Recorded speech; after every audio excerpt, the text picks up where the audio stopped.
So Harley, what's the deal with emotional eating? A lot of people still say you can emotionally eat and you should temper your appetite. And I'm like, you should temper your appetite like you should temper your breathing. And when you go crazy, when you can't breathe enough, when you restrict your breathing and you want to go freaking out, just deal with your emotions. Be at peace with yourself and read some positive attitude books. Come on. And when you don't get enough sleep, when someone wakes you up at 2 a.m. in the morning and goes, come on, get up and wake up, and you get all cranky, and they can say, well, hey, you're being emotional now. But when it comes to food, people think, oh, if I'm eating more calories than I need, or I don't actually know how many calories I should be eating, and I don't even know how many calories I eat a day, and I don't know what the recommendations are for a fit person, or if you want to be fit, I don't really know anything. I just follow what everyone else says about, yeah, I'm emotionally eating. So can you emotionally eat? In my personal opinion, I think it's impossible. I personally think it's impossible. And I'm the only person who's going to tell you this. You're not going to hear it from anybody else. I don't physically feel it's possible to emotionally overeat, especially on fruits. Especially on fruits and vegetables. What is happening in the world today is people go on raw foods, you know, people go on all these fad diets, these calorie restriction diets, and then all of a sudden they're emotionally eating. I wonder if there's any connection with caloric insufficiency and emotional eating. I wonder if there's any connection there. I wonder if there's any like real strong connection there. Maybe, maybe just maybe. So people go on low carb diets and they binge out hardcore on carbohydrate rich foods, and they think, oh, I'm emotionally eating. People go on raw food sort of programs and they undereat on fruit, and then they binge out on these carbohydrate-rich foods. You know what I mean? Like donuts, chocolate, ice cream, pizza, pasta, rice dishes, things like that. And then they think, oh, I'm emotionally overeating. Emotionally eating, I'm stress eating. No, your body's starving and it wants to get some calories in there. And people go, Harley, I'm not starving. Look at me. I'm like, 250 pounds or 300 or 490 pounds. I'm not starving, dude. I'll tell you what. It only literally takes about 2 or 3 hours of exercise or using your brain a lot to run your glycogen stores deplete, especially if you're carrying that much excess weight around.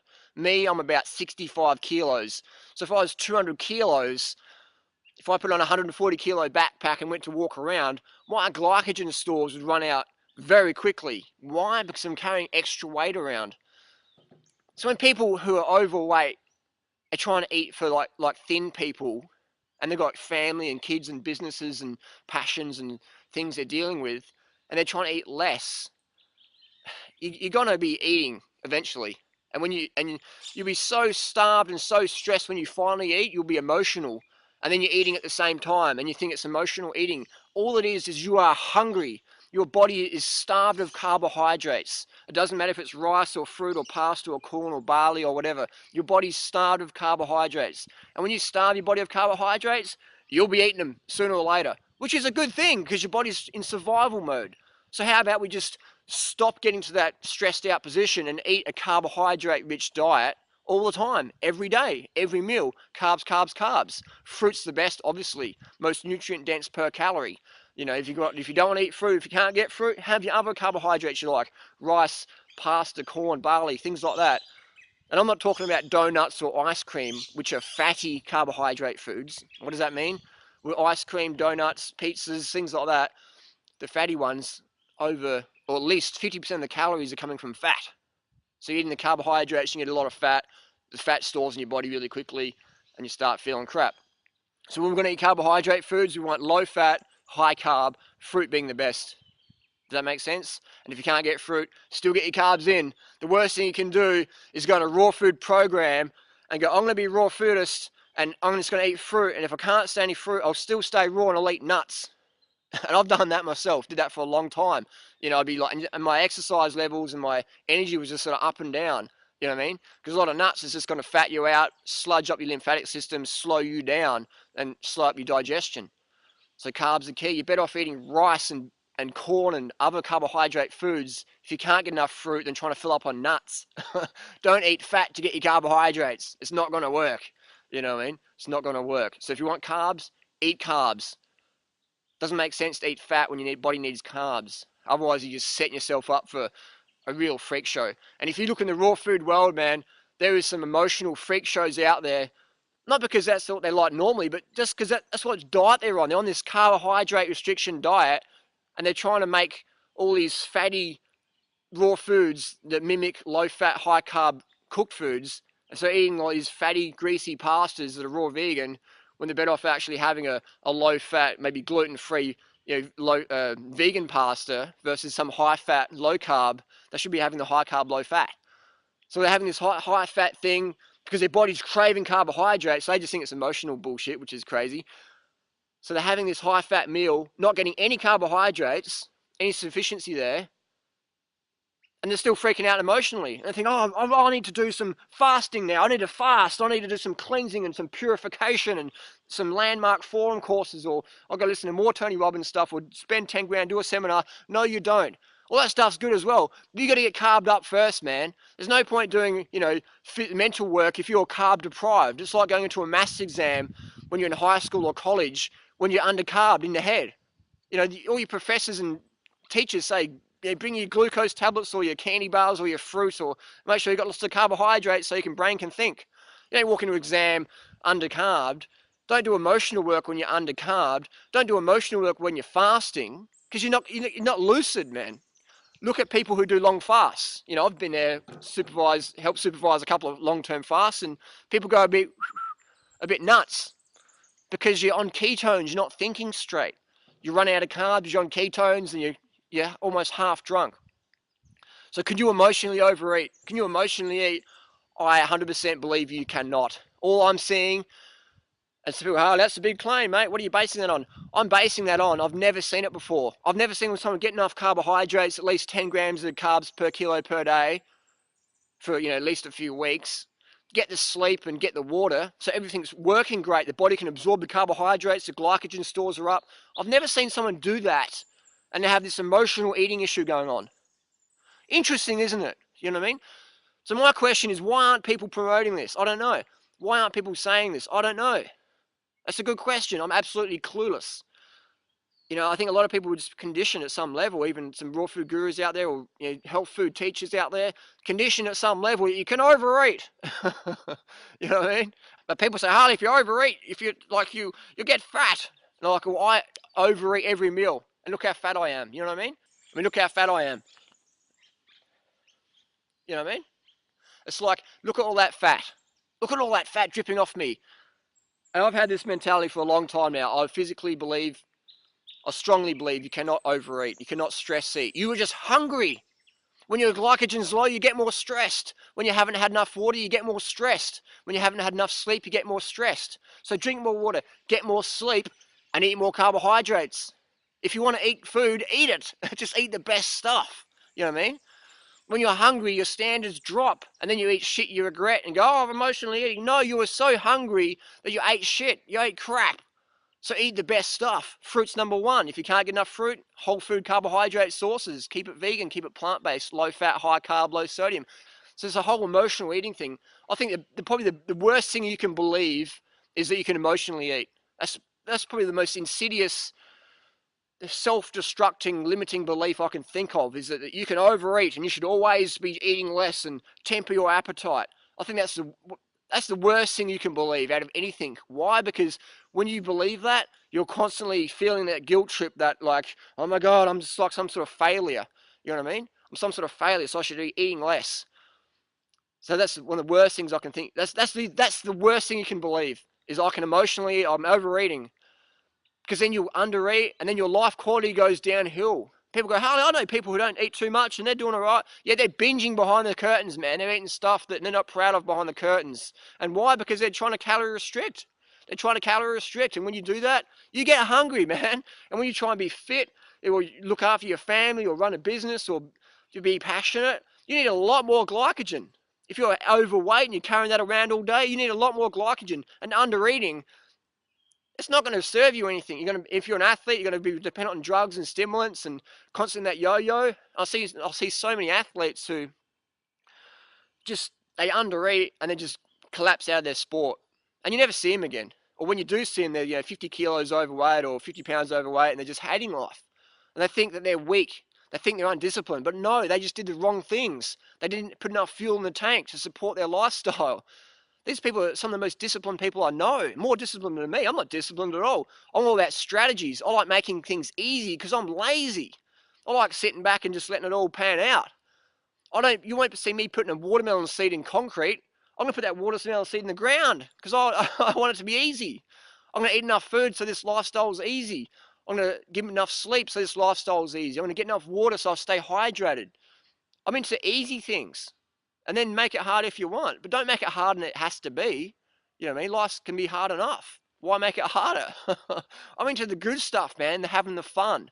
So I was out training this morning on the bike and I woke up and it was very cold temperatures. So I just put on more clothing. It's already hard enough. Why make it harder? You know, why undereat? You know, if you're dealing with emotional stuff, why eat less food? Often what we find is when people get enough carbohydrates for a few weeks, or even a day or a few hours as a start, all of a sudden the issues become non-issues. And people go, why was I freaking out about that? Jeez, that's silly. You know what I mean? It's almost like bipolar. Put some carbs in, boom, they're back to normal again. And people go, oh, that's because they're suppressing their emotions with food, Harley. Yeah, right. Fuck, man, that is so limiting belief. That's like, you know, depriving someone of enough sleep, and when they freak out and go, I just need some sleep, you go, oh, you're trying to sleep away your emotions now, huh? Or when someone's really dehydrated and they're flipping out and they have some water, oh, I'm just cooling off now, I'm good, I'm getting better. Oh, you're drinking your emotions away, you should just sit at peace. Bullshit, man. Look after your basic, fundamental physiological requirements. Sleep, water, sugar. Get enough. And then let's see how emotional you are. And again, I've never, ever, ever, ever seen it. And I'm the forensic. I can tell when a huntsman's spider is literally dehydrated. I can tell. A little spoon of water and the spider will drink. And I endeavor to put that up on YouTube for you. I'm the forensic. I look at the details and all of that objective advice, objective information, objective results. So I'm looking at the little minute details, and I've never, ever seen anyone in thousands of people I communicate with who emotionally eats. Ever seen it. Never seen it. All I'm seeing is people undereating, undersleeping, and underhydrating. And when you undereat, you can't sleep enough and you can't hydrate enough. So carb up. 10 grams of carbs per kilo per day as a minimum, and build it up. And never believe that you can emotionally eat or stress eat, because it's an absolute lie. It's the worst thing you can believe because it affects your total quality of life. So get that belief and just trash it. And you tell me how good you start to feel. And then you carry that on for a month, a week, 2 years, 5 years, 7 years down the track, and you will see some hardcore results. Because people go, oh, I'll do it for a day, and I've been doing this for 10 years, and I haven't changed much. It's like, man, in cycling, we say that you need at least 3 years before you're really critical of your ability. 3 years of consistent training with good people, smart training. 3 years of consistent training before you're critical of how you're performing. And I'll say that with eating as well. Do it for 3 years, consistent things in the right direction before you get critical. People write to me, Harley, I've been doing this for 2 months and I'm not too sure what's going on here. I don't know if this is right for me. I'm like, 2 months, man. You're expecting a lot in 2 months. 2 months is great. High fives, man. Good on you for starting. But 2 months, you know what I mean? A year, it's not much in the big scheme of things. It's not much. So keep chipping on and understand it takes time. But get your carbs in as much as you care for. Drink the water so you're pissing clear at least 10 times a day. And go to bed as early as you can and get up with the sun and start living your day. You know what I mean? That's the basics. And so people say, but Harley, but I emotionally ate. I did. I did. And I'm like, okay, how many calories did you eat that day? Oh, X, Y, Z. Okay, that was enough. How many calories did you eat the day before? Oh, not really enough. I got caught up and I had some stuff at work. And the day before that, oh, I've been sort of under eating. I've just been so busy, or I couldn't get fruit from the market. There you go. It's not just one day. It's what you eat before, the week before as well. Even the month before, if you undereat, your body's going to play catch up eventually. People come off a cleanse or a fast, and then 2 weeks later, the metabolism's kicking up again. And the body's going, give me some food. And people are going, whoa, what's going on here? You know, what's going on here? They don't understand that their body's playing catch up. So your body will play catch up with you. If you've starved yourself for whatever reason, on purpose or by ignorance, just because you were distracted from eating, your body's going to play catch up. This body's going to play catch up 100% of the time. So when it plays catch up, you want to have the good foods in abundance as much as you can eat around you, so you don't reach for the junk and feel crap and look crap and perform crap.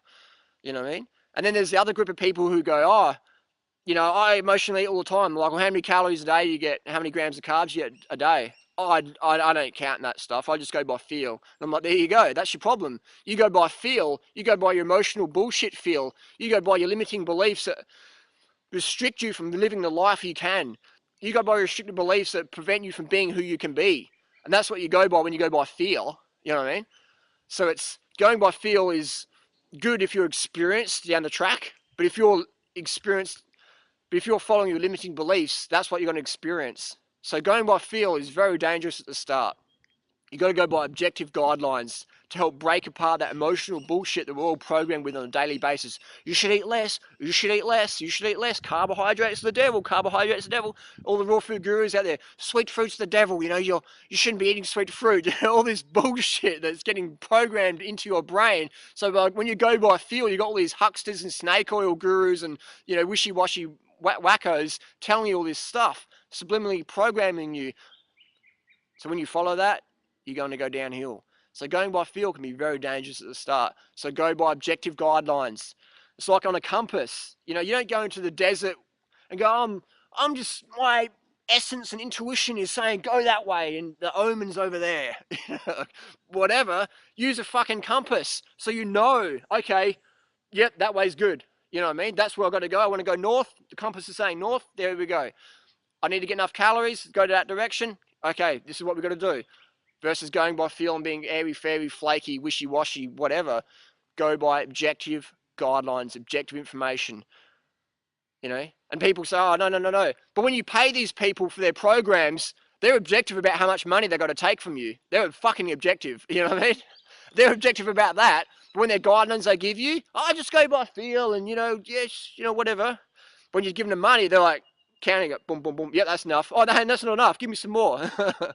But when they're giving advice to you, it's all subjective, wishy-washy, 100% guaranteed to fail. You might get some little results here and there and go, wow, look at this, and tell your friends about it, and they get some clients, but it's guaranteed to fail.